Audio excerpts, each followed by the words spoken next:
Hello दोस्तों, मैं आपका दोस्त आशीष कुमार आज आपके लिए लेके आया हूँ अनुच्छेद 32 और 33 इम्पोर्टेंट है। अनुच्छेद 32 संवैधानिक उपचार का अधिकार।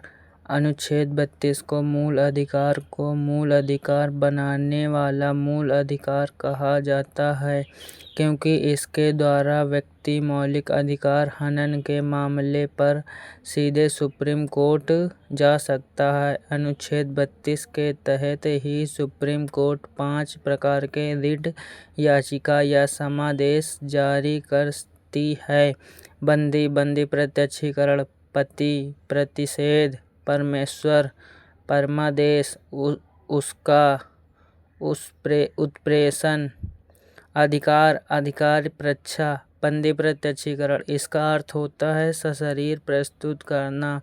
यह व्यक्तिगत स्वतंत्रता का सबसे बड़ा रिट होता है। यह बंदी बनाने वाली अधिकारों को आदेश देती है कि उसे 24 घंटे के भीतर शरीर न्यायालय में प्रस्तुत करे। परमादेश, इसका अर्थ होता है हम आदेश देते हैं जब कोई सरकारी अधिकारी अच्छे से काम नहीं करता तो उस पर यह जारी किया जाता है। उत्प्रेक्षण, इसका अर्थ होता है प्रमाणित करना। यह भी ऊपरी न्यायालय अपने से निचली न्यायालय पर तब लगती है जब निचली न्यायालय अपने अधिकार का उल्लंघन करती है और फैसला सुना चुकी रही है। यह संवैधानिक विकास है जिसे पोस्टमार्टम न्यायिक कार्यवाही के रूप में जाना जाता है। अधिकार परीक्षा, इसका अर्थ होता है किस अधिकार से जब कोई व्यक्ति ऐसे कार्य को करने लगे जिसके लिए वह अधिकृत नहीं है तो उसे रोकने के लिए अधिकार परीक्षा आता है। संवैधानिक उपचारों में अधिकार परीक्षा को पोस्टमार्टम किसी पद की शक्ति का भी कहा जाता है। प्रतिषेध, इसका अर्थ होता है रोकना। यह ऊपरी न्यायालय अपने से निचली न्यायालय पर तब लाती है जब निचली न्यायालय अपने अधिकारों का उल्लंघन करके फैसला सुना चुकी रहती है। बाबा साहब अम्बेडकर साहब ने अनुच्छेद 32 को संविधान की आत्मा कहा है। किस भाग को संविधान की आत्मा कहते हैं? ये 5 प्रकार के रिट को 226 के तहत हाई कोर्ट भी जारी कर सकता है।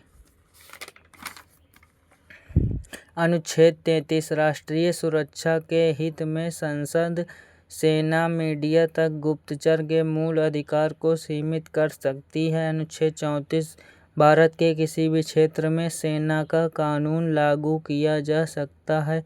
सेना के न्यायालय को कोर्ट मार्शल कहते हैं। सबसे कठोर मार्शल लॉ लागू किया जा सकता है। AFSPA होता है।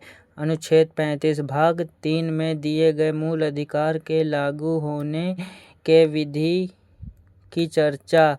मूल अधिकार को 7 श्रेणियों में बांटा गया है किंतु वर्तमान में 6 श्रेणियां हैं।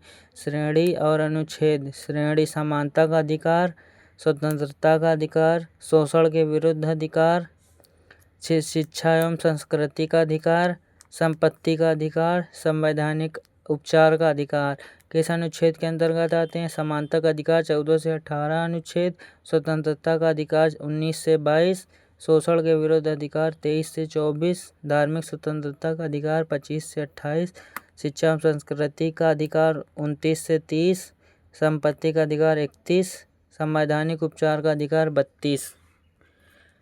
अनुच्छेद 14, 20, 21, 21A, 23, 24, 25, 28 भारतीय तथा विदेशियों दोनों के लिए। अनुच्छेद 15, 16, 19, 29 व 30 केवल भारतीयों को मिलता है। हड़ताल करना तथा चक्का जाम करना मूल अधिकार नहीं है क्योंकि इससे अन्य व्यक्तियों के मूल अधिकार का हनन हो जाता है। स्थायी आवास तथा अनिवार्य रोजगार मूल अधिकार नहीं है।